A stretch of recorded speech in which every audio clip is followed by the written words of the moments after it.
Hello bachcho, let's see this question, and the question says density of dry air containing only N2 and O2 is 1.15 gram per liter at 740 mm of Hg and 300 Kelvin.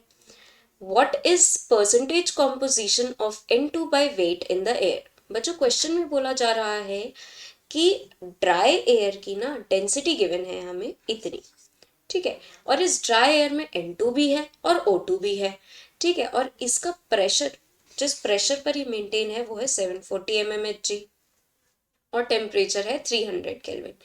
तो हमें बताना है कि जो N2 है, N2 पूरे air में N2 का जो परसेंटेज कॉम्पोजिशन है वो क्या होगा, मतलब परसेंटेज बाय वेट, ठीक है। तो वेट बाय वेट निकालना होगा हमें इन शॉर्ट। तो उसके लिए सबसे पहले हमें एयर जो ड्राई एयर है उसका पता होना चाहिए मास, ठीक है। तो सबसे पहले तो हमें वो निकालते हैं। तो हमें पता है बच्चों डेंसिटी का फॉर्मूला क्या होता है, PM/RT, ये हम पढ़ चुके हैं। डेंसिटी यहाँ पर है 1.15 ग्राम पर लीटर। प्रेशर यहाँ पे है बच्चों 740 mm ऑफ Hg, जिसको हम ATM में कन्वर्ट करेंगे। देखिए एक एटीएम में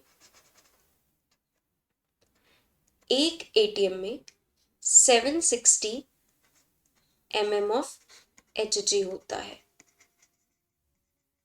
तो एक Hg में कितना एटीएम होगा, कितना एक mm ऑफ Hg में कितना एटीएम होगा, 1/760।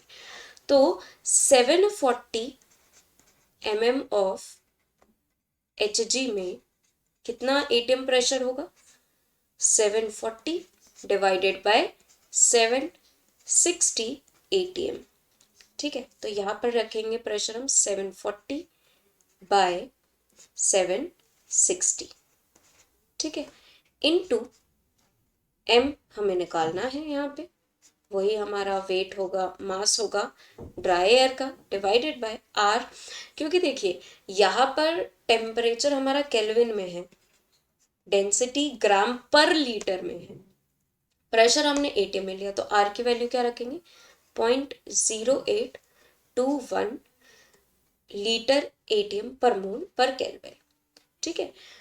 यहां से m की वैल्यू निकल के आएगी 29.09 या फिर अप्रोक्सीमेटली 29.1 भी रख सकते हैं हम, ठीक है। तो ये m की वैल्यू आ गई, इसको 29.09 ही लेके चलते हैं, थोड़ा और एग्जैक्ट वैल्यू आएगी, एरर के चांसेस कम होंगे। आगे चलते हैं, तो अब हम लेट करते हैं कि जो N2 का मोल फ्रैक्शन है वो x हो, N2 का मोल फ्रैक्शन x, ये हमने लेट करा है, ठीक है। तो यहाँ पे आएगा 29.09 किसके बराबर होगा, पहले तो क्या है इसमें N2 है, N2 का मोलिकुलर वेट कितना होता है 28 इंटू x, और क्या प्रेजेंट है इसमें, O2 प्रेजेंट है, जिसका क्या आएगा 32। अब अगर इसका मोल फ्रैक्शन x है, हम मोल फ्रैक्शन ओवरऑल जितना भी किसी भी, जैसे यहाँ पे N2 और O2 है, तो ओवरऑल मोल फ्रैक्शन किसके बराबर होता है, 1 के बराबर होता है। अगर ये x है तो O2 का क्या होगा, 1 माइनस एक्स होगा। यहाँ से बेसिकली हमें x की वैल्यू से ही काम है, x की वैल्यू यहाँ से निकल कर आएगी 0.7275, यहाँ से ये मोल फ्रैक्शन आ गया। अब हमें वेट परसेंटेज निकालना है, किसका, N2 का।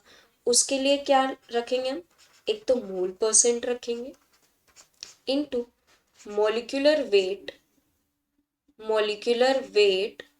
Of N2 divided by molecular weight of N2 divided by average molecular weight of dry air, क्योंकि ड्राई एयर के उसमें हमें मतलब ड्राई एयर के अंदर बताना है ना N2 का कितना परसेंटेज कॉम्पोजिशन या परसेंटेज बाय वेट है। तो यहाँ से आएगा मोल परसेंट कितना आएगा, ये मोल फ्रैक्शन है, इसको परसेंटेज में कन्वर्ट करेंगे तो 72.75 आएगा, ठीक है, इनटू N2 का मोलिकुलर वेट कितना होता है 28 होता है, डिवाइडेड बाय ये कितना निकल के आया है 29.09, तो ये किसके बराबर आएगा 70.2% के, सॉरी 70.02% के। तो हमारा फाइनल आंसर क्या आएगा बच्चों, option C. I hope all of you understood very well. Thank you and best of luck.